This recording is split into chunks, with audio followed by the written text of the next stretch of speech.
ইন্দিরা একাদশী ব্রত মাহাত্ম্য।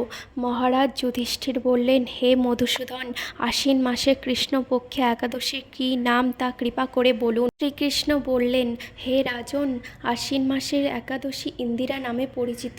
এই ব্রত প্রভাবে মহাপাপ বিদূরিত হয়। এমনকি কর্ম বিপাকে যারা নির্মজ্জ লাভ করেছেন সেই পূর্বপুরুষদেরও উত্তম গতি লাভ হয়। এই একাদশীর মাহাত্ম্য শোনা মাত্রই সামবেদীয় যজ্ঞফল প্রাপ্ত হওয়া যায়। শ্রীকৃষ্ণ বললেন, হে রাজন, মাহিষ্মতি নগরে ইন্দ্রসেন নামে এক প্রসিদ্ধ রাজা ছিলেন।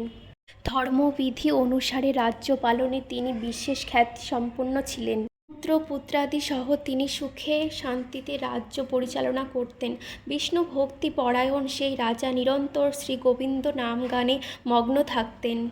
একদিন রাজা সুখে রাজসভায় বসে আছেন, এমন সময় দেবর্ষি নারদ স্বর্গ থেকে সেখানে এলেন। তাকে দর্শন করে রাজা হাত জোড় করে উঠে দাঁড়ালেন। দণ্ডবৎ প্রণাম করে মণিকে আসন পাদ্য আর্ঘ্য আদি ষোড়শোপচারে পূজা নিবেদন করলেন। তারপর বললেন, হে মুনিবর, আপনার দর্শন মাত্র আমার যাবতীয় যজ্ঞফল লাভ হয়েছে। এখন আপনার আগমনের কারণ জানিয়ে আমাকে কৃতার্থ করুন। দেবর্ষি নারদ বললেন, হে মহারাজ, অতি বিস্ময়কর এক কথা শ্রবণ করুন। আমি একসময় যমলোকে গিয়েছিলাম। সেখানে যমরাজের সভায় বহু পুণ্যকারী আপনার পিতাকে দেখলাম। ব্রত পালন না করার পাপে সেখানে যেতে হয়েছে। হে রাজন, আপনার পিতা যে সংবাদ প্রেরণ করেছেন আমি এখন তা আপনাকে বলছি। তিনি বললেন, হে ঋষিবর, মাহিষ্মতি ইন্দ্রসেন রাজা আমার পুত্র। তাকে বলবেন যে আমি বহু পুণ্য অনুষ্ঠান করলেও কোনো কারণবশত যমালয়ে আসতে বাধ্য হয়েছি। আপনি কৃপা করে তাকে সর্বপাপ দূরাকারী ইন্দিরা একাদশী ব্রত পালন করতে বলবেন।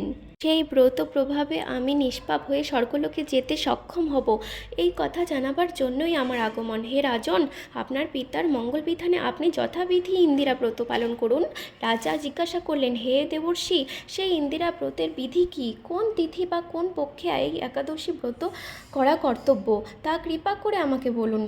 দেবর্ষি উত্তর দিলেন, হে মহারাজ, আশ্বিন মাসের কৃষ্ণপক্ষে দশমীর দিন শ্রদ্ধা সহকারে প্রাতঃস্নান করবেন। মধ্যাহ্নে ভক্তিভাবাপন্ন হয়ে পুনরায় স্নান করবেন এবং রাত্রিকালে ভূমিতে শয়ন করবেন।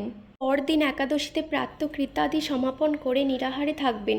ব্রতের নিয়মাবলী দৃঢ়ভাবে পালন করবেন। হে পুণ্ডরীকাক্ষ, হে অচ্যুত, এই শরণাগতের প্রতি কৃপা করুন। এভাবে শ্রদ্ধা সহকারে শালগ্রাম পূজা করে পিতার উদ্দেশ্যে ব্রতের ফল অর্পণ করবেন। দ্বাদশীর দিন সকালবেলা ভক্তিভরে শ্রীগোবিন্দর পূজা করে ব্রাহ্মণ ভোজন করিয়ে অবশেষে নিজে মহাপ্রসাদ গ্রহণ করবেন। হে রাজন, বিধি অনুসারে শ্রীহরি এবং ভক্তদের অর্জন করলে আপনার পিতৃবর্গ মুক্তিলাভ করে শীঘ্রই বৈকুণ্ঠ গমন করবেন। রাজাকে এই উপদেশ দিয়ে দেবর্ষি নারদ প্রস্থান করলেন। রাজা ইন্দ্রসেন মুনিবরের উপদেশ অনুসারে পুত্র পরিজন সহ ভক্তি সহকারে এই ইন্দিরা ব্রতের অনুষ্ঠান করলেন। তখন দেবলোক থেকে পুষ্পবৃষ্টি হতে লাগলো এবং তার পিতা বিষ্ণুলোকে গমন করলেন।